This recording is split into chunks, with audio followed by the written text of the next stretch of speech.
Nesta quarta-feira, os parlamentares analisaram o projeto dos deputados Marta Rocha e Luiz Paulo, que altera a lei que criou o subtítulo de intolerância religiosa nos registros de ocorrência da Polícia Civil. O objetivo é corrigir vícios legais para que não haja inconstitucionalidade na aplicação da lei. Com a mudança, o texto que passa a valer é o seguinte: as ocorrências policiais relacionadas a atos contra instituições religiosas ou seus praticantes individualmente, quando em razão da religião professada, serão também definidas pelo subtítulo Intolerância Religiosa, independentemente do tipo penal tratado, estando ou não em concurso de crimes. A matéria foi aprovada. Era preciso criar mecanismos de controle e mecanismos de transparência. Ou seja, era preciso que houvesse a obrigatoriedade de se fazer o registro, que o sentimento pessoal não interferisse no momento da realização do registro e que esse registro fosse identificado e fizesse parte de um banco de dados e de uma análise de planejamento. Então, com isso, a gente determina a obrigatoriedade, lembrando que quando o policial ou qualquer outra pessoa deixa de proceder a esse registro ou tem uma conduta para inviabilizar qualquer tipo de reclamação, ele pode estar também contrariando a legislação, e era preciso que esses dados fizessem parte de um banco de dados e que fizessem parte da estratégia da Polícia Civil para enfrentamento da intolerância religiosa. A Lei Orçamentária Anual passou pelo primeiro dia de discussões em plenário. A proposta estima a receita líquida do Estado para 2019 em 71 bilhões 157 milhões de reais e a despesa em 79 bilhões 160 milhões, o que representa um déficit de aproximadamente 8 bilhões de reais. O governo garante que os percentuais mínimos constitucionais para áreas como saúde e educação estão contemplados na LOA. A mensagem retorna nesta quinta-feira para o segundo dia de discussões. Também passou pelo primeiro dia de discussões a mensagem que trata da revisão do Plano Plurianual do período de 2016 a 2019. A revisão do PPA, segundo o governo, é necessária em função da disponibilidade de recursos financeiros e das mudanças que afetam o desenvolvimento de projetos e atividades. Além disso, a ideia é fazer uma previsão para a realização de ações essenciais para a sociedade. O texto retorna à pauta para mais um dia de discussões nesta quinta. O calçamento de pedras em estilo pé de moleque na Rua das Pedras, em Búzios, pode ser considerado patrimônio histórico e cultural do Estado. O projeto do deputado Jânio Mendes foi aprovado em segunda discussão e segue para análise do governador. A Rua das Pedras é um ícone na história de armação dos Búzios, de uma iniciativa de um governante, dali brotou uma vocação que virou um charme, um roteiro necessário a quem visita a cidade. Então é fundamental que isso seja preservado e seja constituído da forma como se notabilizou, né, como patrimônio da sociedade. Empresas que administram pontos turísticos no estado podem ser obrigadas a instalar banheiros para atender ao público que estiver nas filas de acesso às atrações. A matéria do deputado Dica foi aprovada em segunda discussão e segue para a sanção ou veto do governador. Aprovado ainda o projeto do deputado Dionísio Lins, que determina a realização de estatística pesqueira e aquícola que sirvam de base para a elaboração de políticas públicas que protejam e ajudem no desenvolvimento sustentável da pesca e da aquicultura. A finalidade desta lei sancionada é disciplinar com a estatística e gerar melhor acompanhamento na área pesqueira e na área da agricultura. Ou seja, com estatística à mão, nós vamos poder saber aonde tem que se investir mais. Estágios e capacitações profissionais desenvolvidos em cursos de formação de professores devem ser realizados de preferência em salas de aula que tenham, no mínimo, uma pessoa com necessidade especial. O objetivo é melhorar a qualidade da educação oferecida às pessoas com deficiência.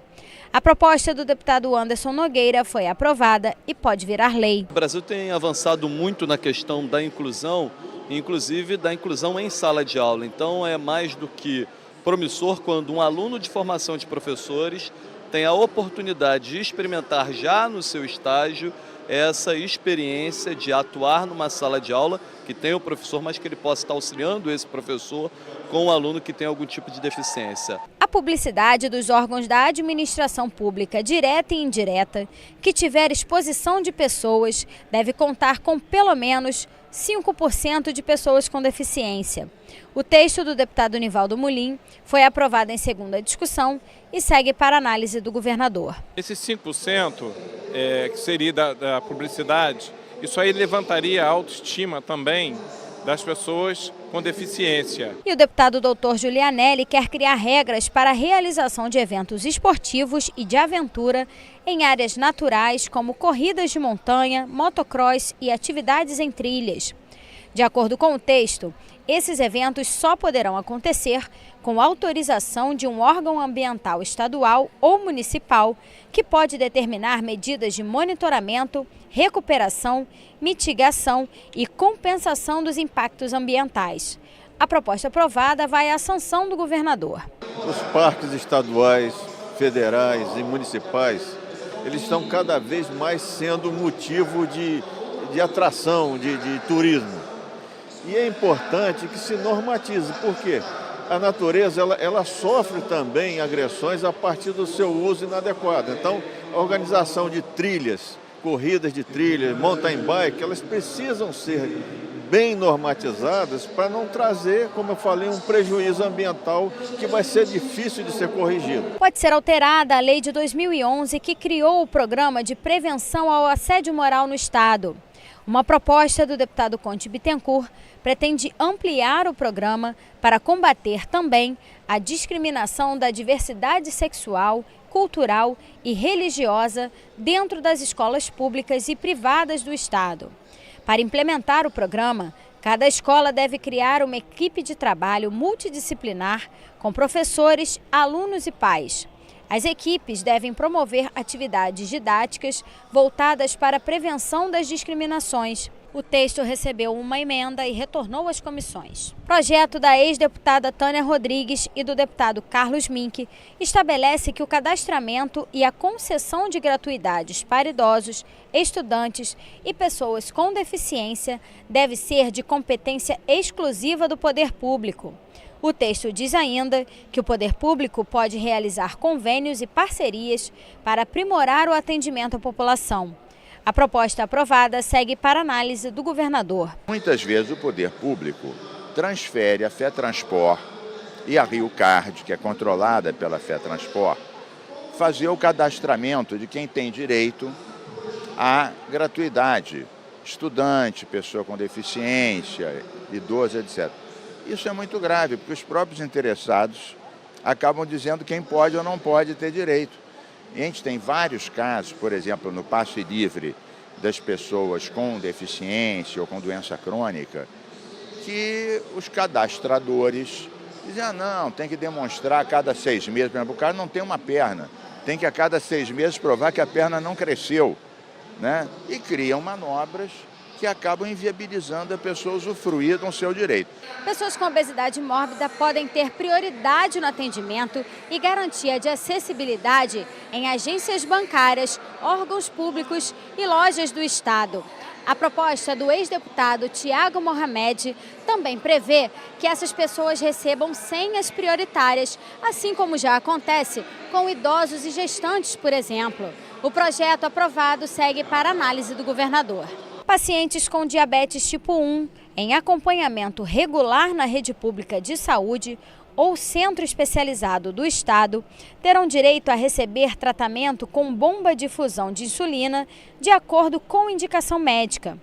A medida faz parte da alteração na lei que garante a distribuição gratuita de medicamentos e materiais necessários para aplicação e monitoração da glicemia capilar aos pacientes com diabetes. A proposta dos deputados Dr. Julianelli e Gilberto Palmares e da deputada enfermeira Rejane foi aprovada e segue para a sanção ou veto do governador. Diabetes tipo 1 acomete muitas crianças e a diabetes tipo 1, ela, de certo ponto de vista, mais cruel do que a tipo 2.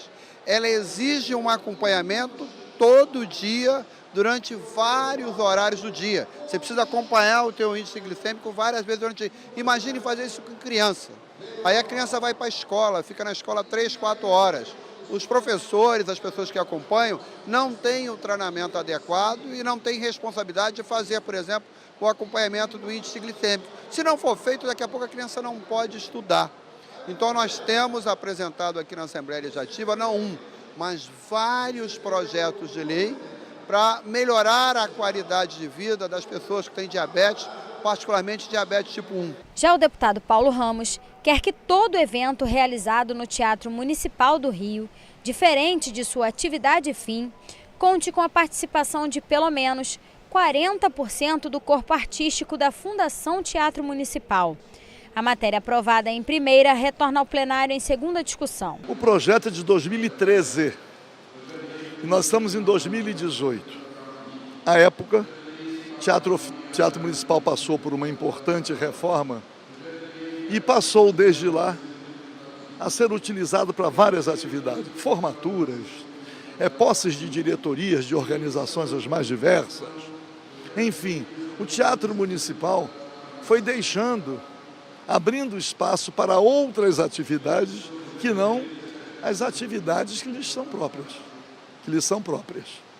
E eu apresentei um projeto dizendo o seguinte: tá bem, o Teatro Municipal está lá, o pessoal, o corpo artístico, enfrentando graves dificuldades, mas pelo menos se vão admitir outras atividades, que as atividades próprias do Teatro Municipal também sejam incorporadas.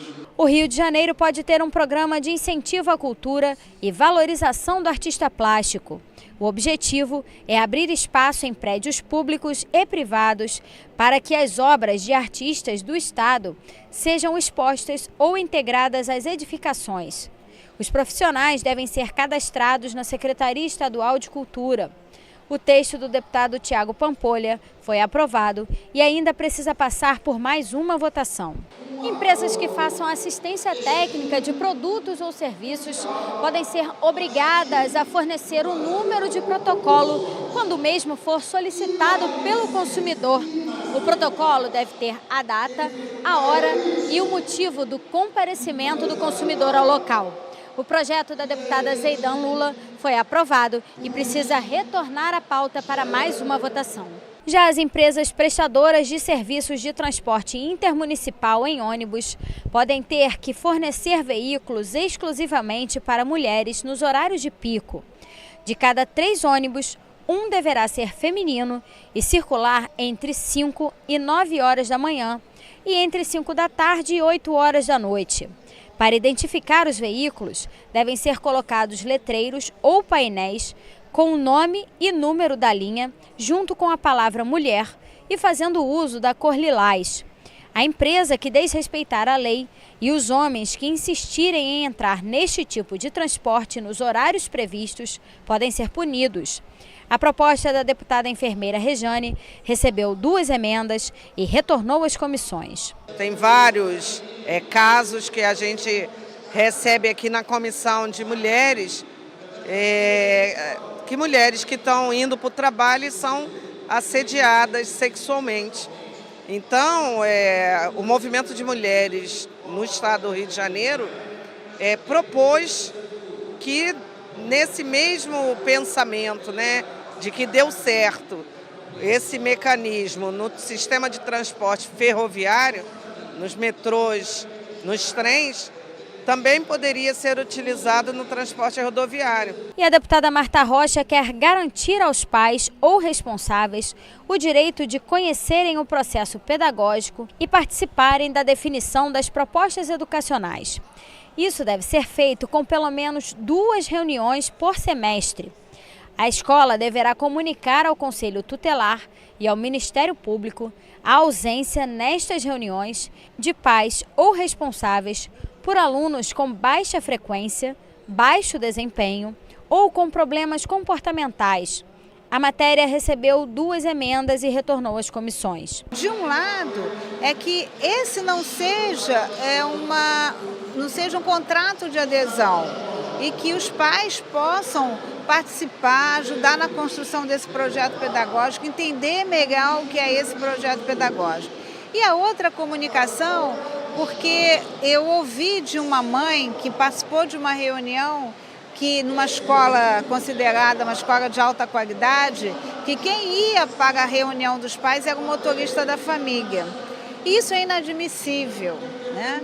Não porque a escola seja uma escola de classe média alta, porque é inadmissível a gente outorgar a um terceiro uma responsabilidade tão importante. Recebeu uma emenda ao projeto do deputado Silas Bento, que obriga as empresas prestadoras de serviços de água a divulgarem nas faturas o artigo 155 do Código Penal, que diz que furto de água é crime, com pena prevista de 1 a 4 anos de reclusão e multa. A venda de sinalizadores náuticos de emergência deverá ser feita apenas por estabelecimentos credenciados pelas autoridades competentes.